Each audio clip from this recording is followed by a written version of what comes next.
So thank you to everyone who's posting questions in the forum. You can go to forum.tokenmetrics.com to submit your questions ahead of time. So the question from the forum: how to dollar cost average with Token Metrics quant indices? Very good question. Very good question. All right, so let's go to the indices. So be sure to join Token Metrics if you haven't yet already. We have discounted trials. So let's say, for example, you're doing, so right now, when the market is going sideways, the best indices, for the most part, will always be trader indices. And when the market is in a very big bull run, the best indices will be the value investor indices, because that's where you really capture the rallies.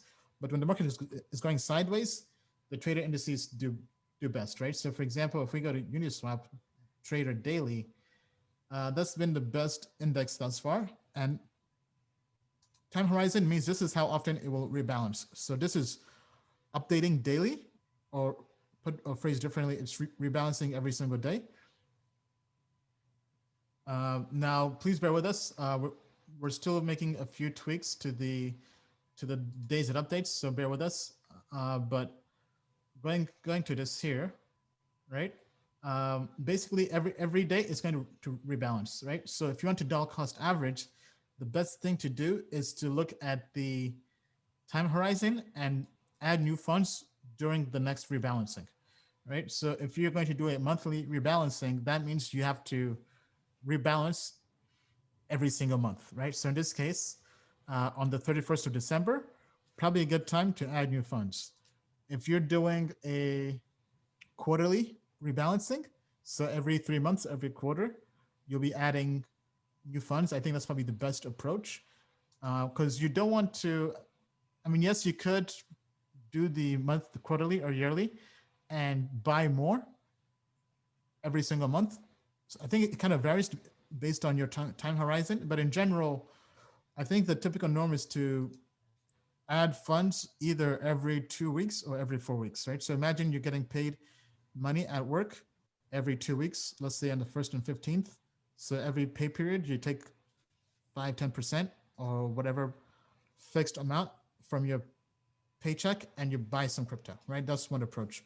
Bill, anything to add to that in terms of how to dollar cost average with the indices? Yes, let me bring one up here. So when you look at your indices, right, you're going to discover pretty quick what coins you're going to want based on what our AI is telling you, right? So I'm going to share my screen here. Okay. So you're going to use our indices. You may be using a weekly, you may be using a monthly, or you may have used our entire sort of platform to come up with coins that you think are interesting. So what we're looking at here is the daily Coinbase trading portfolio, right? And I think it's interesting to look at this because if you're interested in XRP as a long-term hodl or as a monthly hodl, say, I think it's interesting that XRP just showed up or has been in a Coinbase portfolio for some time. Okay.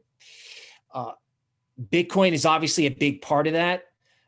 Ethereum is also in there. So I think using the shorter term indices, okay, to come up with ideas of when would be a good time, right? So you can put money in every 2 to 4 weeks, okay? But when do you actually do it? When do you buy the coin that you're interested in? Okay, here, I don't know if you can see it, but on the Binance portfolio, I see Tezos, okay? And Polkadot is also here, okay?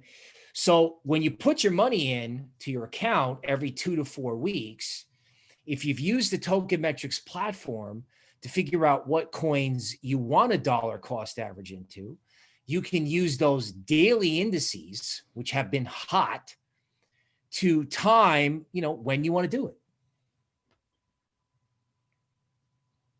All right. Thank you.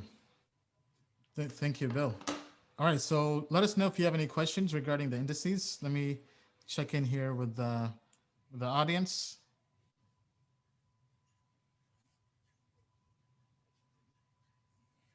Okay, I miss being able to sort by the highest 30-day price prediction. I would use that all the time. So that's been replaced by the trader grade. The trader grade is basically a combination of price prediction and TA.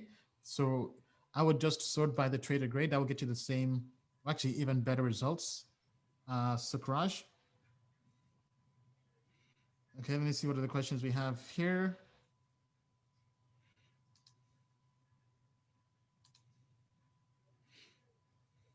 Okay, let me take a look.